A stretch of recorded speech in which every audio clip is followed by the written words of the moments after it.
Good afternoon, and thank you for joining me today for our special presentation on cyber security, the threats every person faces, and how to fight them. My name is Tom Davia, and I'm one of the financial consultants at Alliant Retirement and Investment Services here at Alliant Credit Union. Before we start talking about cybersecurity today, I just want to let you know some of our additional educational resources. We do host webinars on a weekly basis. We have an Invest Savvy podcast, which I'm the co-host of. And we also have a website and blog. This is all available on our website, which is ARIS.Alliant That's either /events, podcast, or blog. So we hope you have a chance to join us on our webinars or even check out the podcast. So we want to jump in today and start talking about cybersecurity and identity theft. And as this slide says, 2 seconds, that's how often someone becomes a victim of identity theft. And last year, there was over 14 million victims of identity theft and fraud. Continuing on with that, we look at some of the statistics from these breaches. T-Mobile, a breach impacted 54 million people. Facebook, data leak, 500 million Facebook users. And Yahoo took first place for the biggest breach in history with a hack that affected 3 billion user accounts. So basically, the statistics say that more than likely your information has been compromised and it's somewhere out there on the dark web. It's just a matter of time before somebody tries to access that information and steal your identity. So what can we do about it? So today we're going to talk about a personal cybersecurity system, which includes preventing identity theft. We'll talk about what if it happens to you, some prevention measures to safeguard your identity as well. But first, we're going to start with preventing identity theft. So the first thing we're going to look at here is Social Security. As I'm a financial consultant, this is important to us. Number 2, freezing your credit reports and protecting your paper, some of those physical documents. So first, just to look at Social Security. So Social Security, if you go and create an online account at ssa.gov, it's really going to do 3 things for us from a financial planning standpoint. It's going to help us determine some of your retirement income, either at full retirement age or maybe an alternate age if you're going to retire earlier. It's also going to show us how much income you've earned over the years, which they use to calculate your Social Security benefits on. So it's important that we pull up the statement and review it, make sure the information is correct, make sure we have that information for financial planning purposes. But for today's topic of identity theft, it's important to go and set up your online account before somebody else does. So you want to go in there and register. They're going to ask you a few personal identifying questions like, have you lived on this street before? Have you owned this type of car? Set yourself up with a username and password. That will make sure that nobody else can access your benefits. Nobody can file for benefits underneath your name and create and save you from some headache down the road if that were to happen to you. Additionally, when we talk about Social Security, we say do not provide your Social Security to anyone unless there is a very legitimate reason, such as applying for employment, opening financial accounts, freezing credit reports, which we're going to talk in much more detail today, and if you're authorizing someone to conduct a background investigation on you. As a side note, medical offices, doctors, they do not require your Social Security number for medical services. Sometimes they'll verify us with the last 4 digits of your Social Security number, which is okay, but we don't want to provide, always have to send out our full Social Security number. Additionally, Social Security Administration will not call you. They don't reach out, they don't make phone calls, anything like that. So if anybody calls you and says they are from Social Security, you want to disconnect from that call pretty quickly. If there's something that is of concern to you, just go in there, make sure your online account is set up, see if there's any notifications there, and then you can contact the administration directly if you need to take further action. Also, don't routinely carry your Social Security card with you, the printed copy. This conversation came up in my family just last month. My father lost his wallet And the first thing I thought of was you had your social security card with you, didn't you? And sure enough, he carried it with him his whole life, and he finally lost the wallet and finally lost the card. We contacted Social Security and let them know they're going to send out a new card, but now his information is out there and somebody has that. And finally, if somebody contacts you, asks you to verify the last four digits of your Social Security number, that's generally okay, a good way to protect and identify yourself. Usually, we like to see you call the institution to give out that number. We don't want you to have to give out the last four digits if somebody proactively calls you. So next, I mentioned this, freeze your credit reports. This will come up a couple times in today's presentation, but this is the absolute best way to protect your identity. So we're all familiar with the four major reporting bureaus: Experian, Equifax, TransUnion. We threw a fourth one in there, Innovis. So it's important to look at each one of these. And what you would need to do is contact each one, go to the website, set up an account, and freeze your credit. When you do that, this is the best way to protect against fraud, but they're going to give you a PIN number or password for each one of these services. And it's important to remember that PIN number or password because it's going to be very, very difficult to reset that if you want to unfreeze your credit and access it for a purchase. Additionally, I do myself have a credit monitoring service. And the nice thing about this is when I log in, there's a toggle switch that allows me in one place to freeze my credit and put a hold on everything. So that might be a little bit easier than going through each one of these bureaus. So if you have that, you might want to see if it's available on your credit monitoring, if they could put a freeze on it altogether. Well, physical paper, physical documents, protecting your paper. So we all know it's a good idea to shred sensitive information. We're going to take it a step further. We're going to say not only shred that sensitive information, don't do it in those long strips. We've seen it on TV before where they taped it together and they solved the mystery.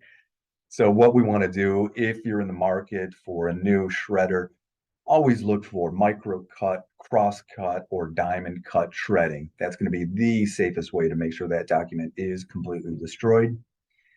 Protecting your paper. This one I find very interesting because we don't think about it very often. But outgoing mail in our mailbox where we put out the flag.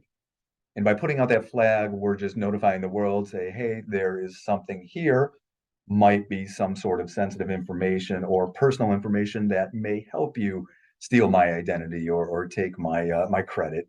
So if you're going to use the mailbox for outgoing mail, don't advertise, don't use the flag. And of course, we'd rather have you take that document or that mail directly to the post office, so it's not vulnerable for a period of time. And then finally, protecting paper again about the mail statements, financial statements. You just want to make sure you sign up for e-delivery for all of your financial statements. It's more secure than having that paper out there, either having it mailed to you or at your house, or then it goes back to the shredding of sensitive information. So it's always best to have the e-delivery. And financial institutions, they usually keep a library of past statements for you as well, so you can access several years of information. Finally, we're just going to talk about scams, account takeovers, wire frauds. Scams, we hear about it all the time. It's on the news. It's an email asking for help. It's a phone call asking us to say yes. Any of those things that seem out of the ordinary, disregard it. Don't respond. Don't give money. Again, the IRS, the Social Security Administration, they'll never ask you for money. They'll never ask you for, a lot of times these scams will include gift cards or wire transfers, but just be aware. So you want to make sure it passes kind of the smell test. Account takeovers, check your accounts frequently, check your checking account, check your credit card statements. What some scammers will do is they'll send very small transactions, almost unnoticeable, few pennies, few dollars into your checking account or to test your debit card. Number one, to see if it's an active account. Number two, to see if you notice it. Number three, to set up a bigger withdrawal from your account. So make sure you're looking for deposits, withdrawals that you do not recognize. and announce those immediately to those financial institutions. Wire fraud, we don't want to be tricked into wiring money to somebody else's bank account. We'll talk about this again a little bit more, but real estate transactions, if their accounts are hacked, you're doing a home purchase, that is the most frequent wire fraud transfer. So we'll talk about that a little bit more as well. But again, protecting yourself as far as your computer is concerned. Pop-ups, if you see pop-ups, it's probably some sort of scam or malware. You want to make sure you have your pop-up blockers on. Most importantly for your computer, you want to have your software updated and backed up. A lot of times the software provider, the operating system, they'll do security fixes and patches. They'll send it to you. You just want to make sure that you're updating.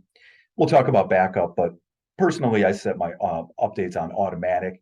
So overnight, when there's a new version that comes out, it just updates my system. Again, we'll get back to the backup a little bit. Passphrases instead of passwords. We'll talk about this as well. So we want more secure passwords. We just don't want the password, which is the most common password, or password 1234, 1234. You don't want birth dates. You don't want social security numbers. You don't want anything that is too common. We'll talk about creating some passphrases for you as well. I'm going to transition here a little bit to what if it happens to you, if somebody steals your identity. We're going to talk about 6 things that they can do once they have your identity, and some things that you can do to stay safe as well.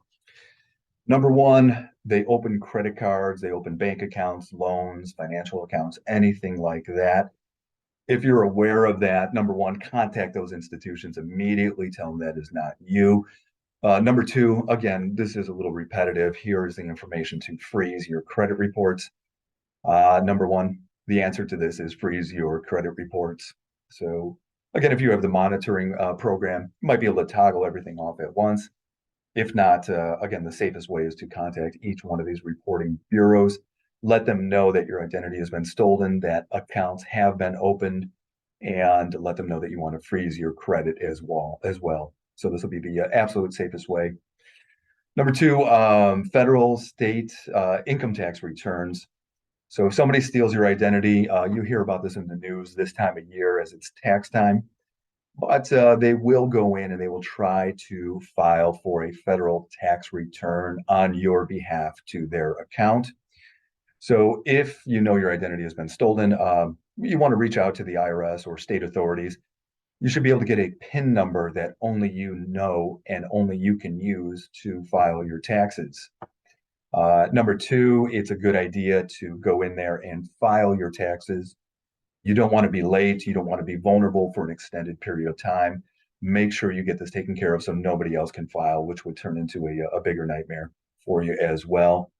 And then if you are a victim of this, if somebody else files your return, unfortunately, you won't be able to file your tax return on time, but you're still going to owe that money and you're still going to have penalties and interest because you haven't paid your taxes on time. So you want to be proactive, make sure you're reaching out to those institutions, make sure that you get those PIN numbers set up or file for your taxes as soon as you possibly can. Number 3, if somebody steals your identity, they might go after medical care or prescription drugs. The best thing to do here is notify your medical insurance provider that you've been a victim of identity theft and check your health insurance statements carefully. Make sure you watch what's coming in and going out. Make sure nobody's stealing money or stealing your identity or your health insurance. Again, a little repetitive, but number 4, they will try to file for your Social Security benefits. Go online, as I mentioned, ssa.gov, set up your account, set up your user ID, and set up your password so nobody else can do that for you. And also notify Social Security that your identity has been stolen and not to begin any type of payments. Not a big deal if you're under age 62 because they can't file for benefits, but over age 62, you want to make sure you keep a close eye on this. And additionally, like I said, a good time to review those benefit statements as well and make sure you get a copy of that. Number 5, they file for unemployment benefits. This is very frequent and this is frustrating. This happened to my wife as well, but if they file for benefits, it's best to contact your company, your employer, and your state unemployment office and report that fraud. If you see anything coming through, telephone calls, text messages, anything like that, that is looking for sensitive information, social security numbers, anything from the unemployment bureau or office, that's a sign to really reach out and contact them and let them know what has happened. In our specific situation, it was a letter out of the blue saying that our benefits have been, or my wife's benefits have been approved. So that started a fury of phone calls on our behalf and a fury of letters because the phone calls didn't go too far. So if you have any problems with this, please, as quick as you can, reach out to your employer and state unemployment office. Number six, unfortunately, they will try to steal the identity of a deceased person. What you want to do if you're involved in this situation, get copies of the official death certificate, provide it to the credit bureaus, to provide it to the financial institutions. Make sure everybody is aware in writing that no credit is to be opened, no credit is to be, all credit is to be closed, no other accounts are to be opened under this person's name, because unfortunately, they might use that person's details to try to drain accounts, set up new accounts, steal government benefits. So make sure you're notifying every possible institution of what has happened just to get ahead of it. Also, other forms of identity theft, child identity theft. Children are vulnerable. We don't think to check their annual reports for their credit. We don't think to lock their credit reports, but it's important to check the report, see if any of their information is being misused. If it is being misused, please visit identitytheft.gov to recover, to report from any type of identity theft for the children. Social media information, you want to make sure you're not putting information out there as far as your name, middle name, date of birth, pets' names, interest, hobbies, just some of the personal details that people post on their profile, and that can be used against you to commit fraud. Robocalls, again, we talked about this a little bit. They want you to say certain phrases. They want you to say yes, but just as a rule, do not give into information to people who contact you. I personally use call blockers, spam blockers through my cell phone provider, and it's gotten a lot better over the last year or so. So just be careful of anybody calling you. We talked about this again, home title fraud, which I believe goes hand in hand with the next one, real estate wire transfer. So again, if a criminal hijacks the email accounts of lawyers, real estate agents, title companies, lenders, anybody like that, what they might do is pose themselves as that party to the transaction. They'll contact you and say, hey, before closing, the instructions where to wire money has changed. They'll give you new account numbers and say, we need this immediately to make sure your house is closed and you can go on with this transaction. But just be aware, if you get any emails like this is the largest source of wire fraud. Just make sure you verify that information with those parties. Call your attorney, call your real estate agent, banks, title companies. You want to talk to somebody you know, you want it to verbally confirm that any changes have taken place. So make sure you're just aware of that. So now we're going to go into a couple things that you can do to keep yourself safe. And first and foremost, we mentioned freezing credit reports. Whether it's yourself or your children, you can go to annualcreditreport.com. Annual credit report, that's run by the government. That is once a year. We are authorized by federal law that we can get a free copy of our credit reports, and we can get it from each one of those reporting agencies like the Equifax, Experian, TransUnion. So we can make sure we get those, check those reports, make sure nothing looks out of the sorts, make sure nothing has been opened unauthorized to you, and make sure all accounts, you just want to look in the past to make sure all accounts that have been settled are correct on your report as well. There's also identitytheft.gov to report and recover from identity theft. And this should provide you with a good plan to recover based on your personal situation. Again, check your credit reports for accounts that have been opened in your name. Annual credit report is the easiest and best way to do that. If you see anything, see something, say something, right? So check your credit reports, but notify those organizations of the fraud. Let them know it wasn't you. Let them know as soon as you've recognized that as well. We talked about this, freeze credit reports. Easiest way is online. There's also the option. We gave phone numbers, we gave addresses, but you can also do it over the phone and make sure those are locked down. Call your local police department. Make sure you have a police report. Make sure they know what has taken place and any accounts that have been compromised with you. Social Security, right? We talked about that, but they have a fraud hotline, 1-800-269-0271. Also, the IRS, let them know so they can document the account as well. 800-829-0433. Contacting state taxing agencies, like we said, the IRS, the state, as far as filing taxes, let them know of the situation. You can also notify any organization that has your money, banks, credit unions, financial investment accounts, 401ks, IRA account institutions, anything like that. Anybody who has funds or access to funds, make sure they know what has happened and make sure they're especially diligent for any unusual transactions. And as we mentioned before, medical insurance providers, make sure you're telling those insurance companies what has happened as well, and to keep an eye out for fraud, so you don't have to worry about them taking any of your benefits or stealing your identity on the insurance side. So we're going to talk a little bit about some prevention measures. We talked a little bit about passwords, MFA, the multi-factor authentication, Wi-Fi usage, text and emails. Again, just quickly on children's identity, as we mentioned that, update and backup, and finally, opening emails with some care. So passwords, what we want to do is we want to recognize that the most common password in the world is password, or 1 2 3 4 5 6. So it's not something that we want to continue on. So it may take a computer hacker not so long to crack one of these passwords. So they have all these computer softwares. So if we have weak passwords, it's been estimated that a hacker could crack up to 1,000 weak passwords in just about 17 minutes. So you want to be a little more creative. One thing that I do personally do is the second one here, goal setting password. Run every day. Anything you like to do, anything that's important to you, any vacation, create a little thought in your mind that's easy to remember. In this example, we're going to replace the E's with threes and the A with an @ sign. The top one, mnemonic password, we come up with a phrase, Jack and Jill went up the hill, and we just abbreviate J and JW up. So that's a good way to look at it as well. Password managers, they're incredibly effective.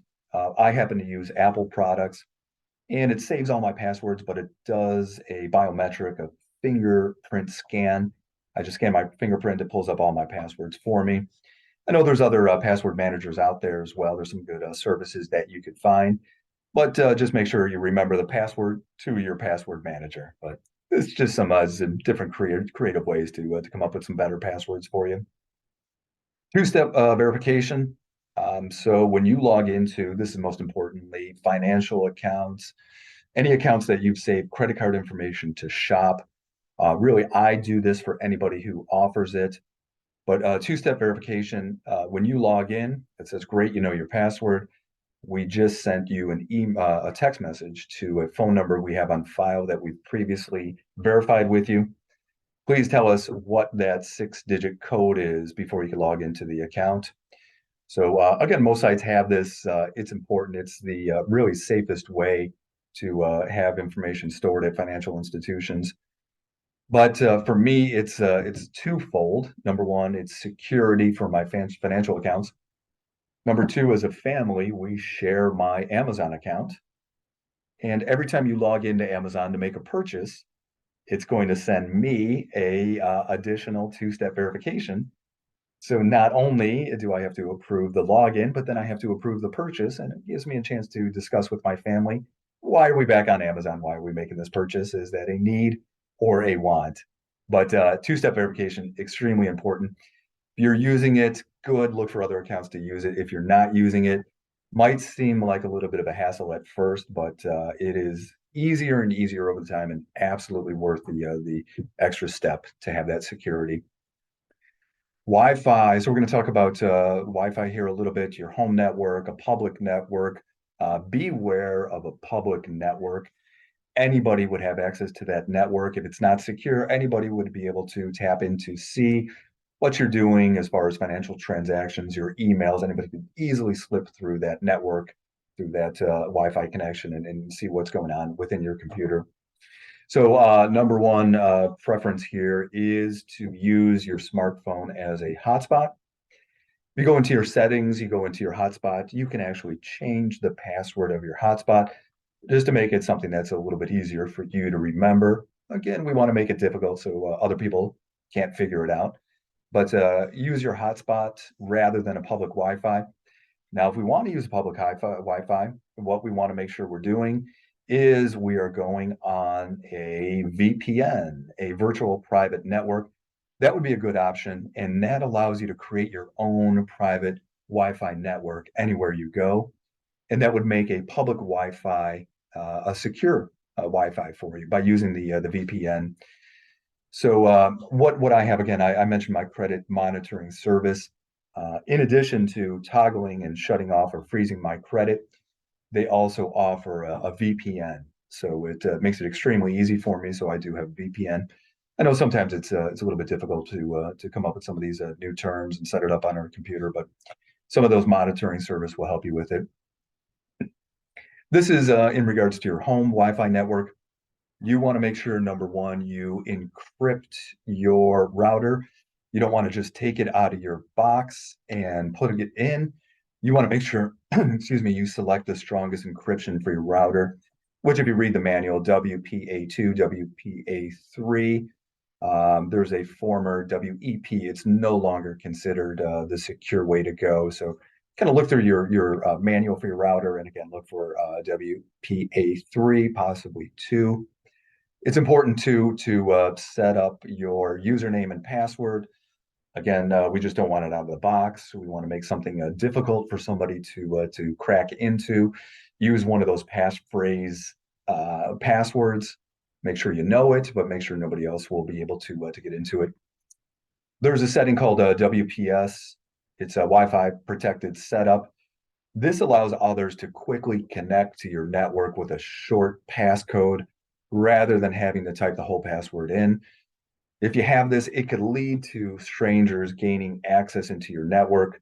So if you don't have the option to fully disable this feature, see if you could limit the number of attempts a person can make to try to log in, or if you have the ability, disable that WPS altogether. And finally, disable update firmware. We talked about it on the software for your computer.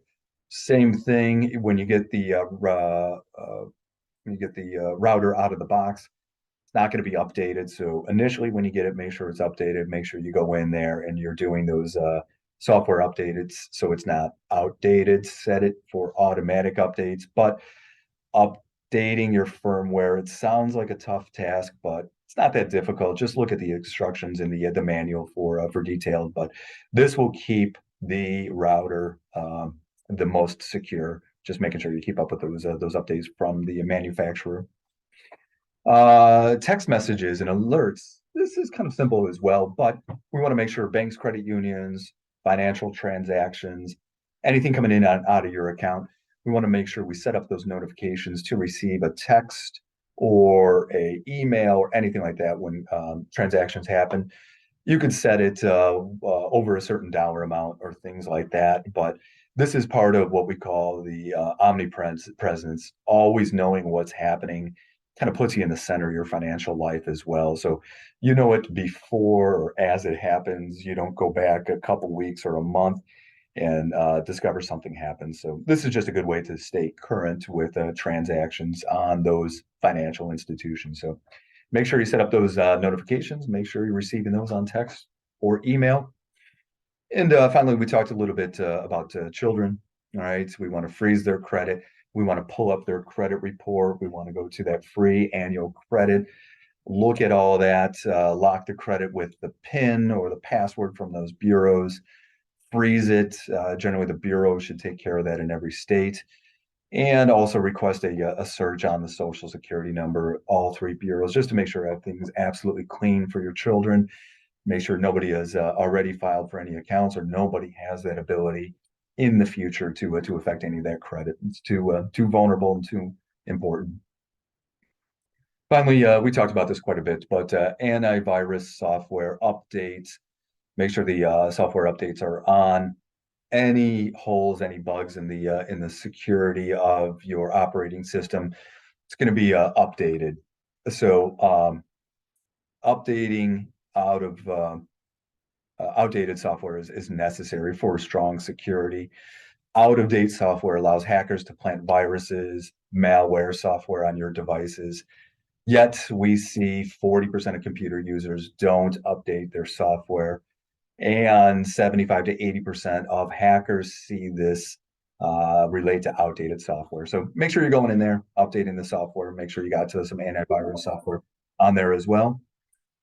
And finally, there has been in the past, sometimes computers have been held hostage or locked down looking for ransom or ransomware installed on the computer. So, rule of three, this is about backing up your computer.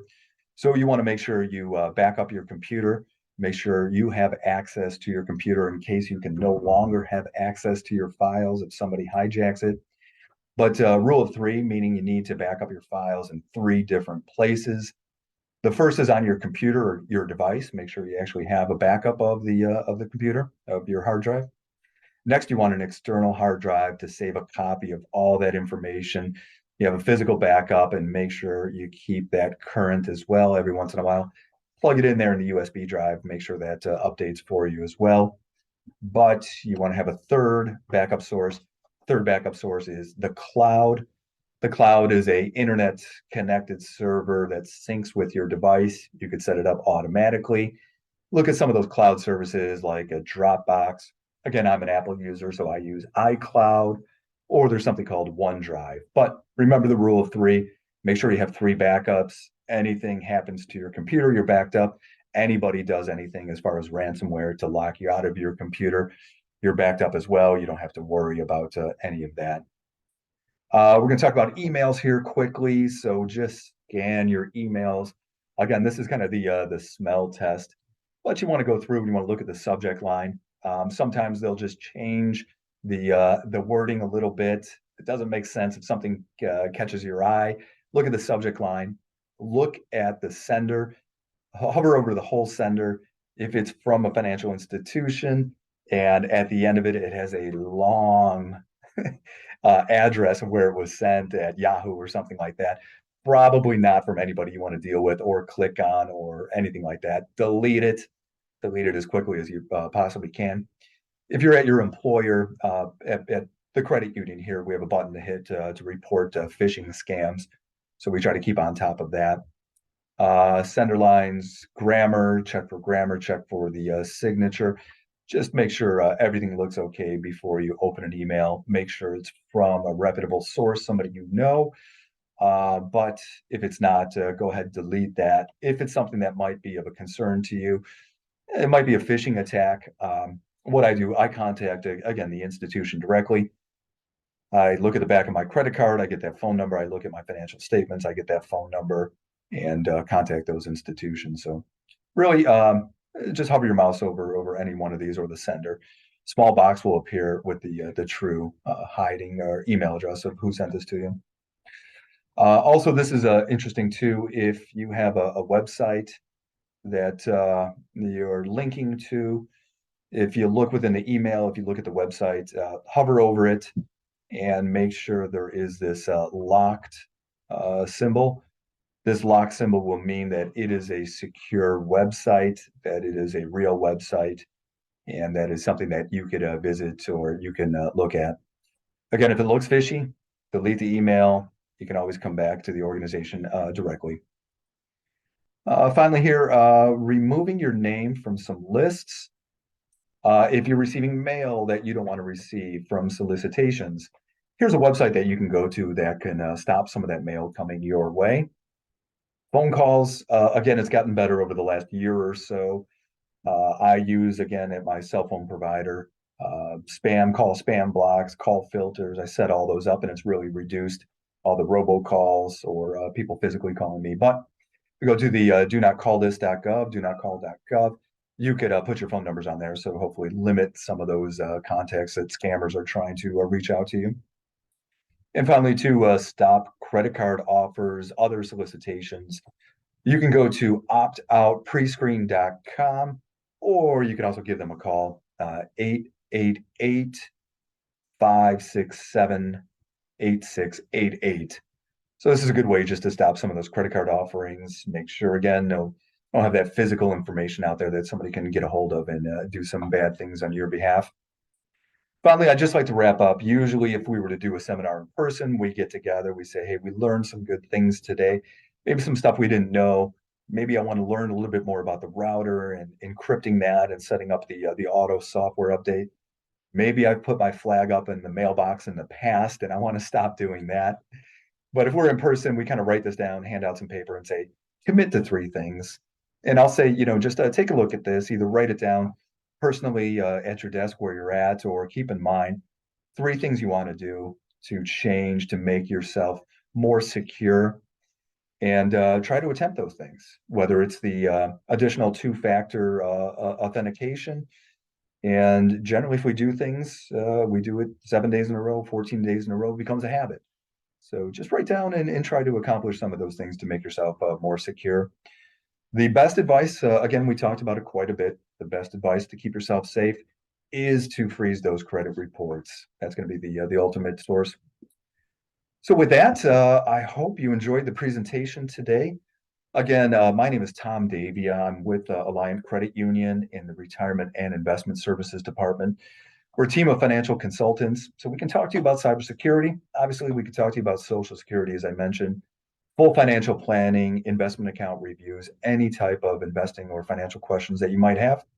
So feel free to reach out to me or the website for the credit union and our investment services, and hopefully we'll have a chance to help you out and talk a little bit more. I'd like to thank you for joining me today, and hopefully, again, join one of our webinars or listen to me on the podcast. Thank you so much.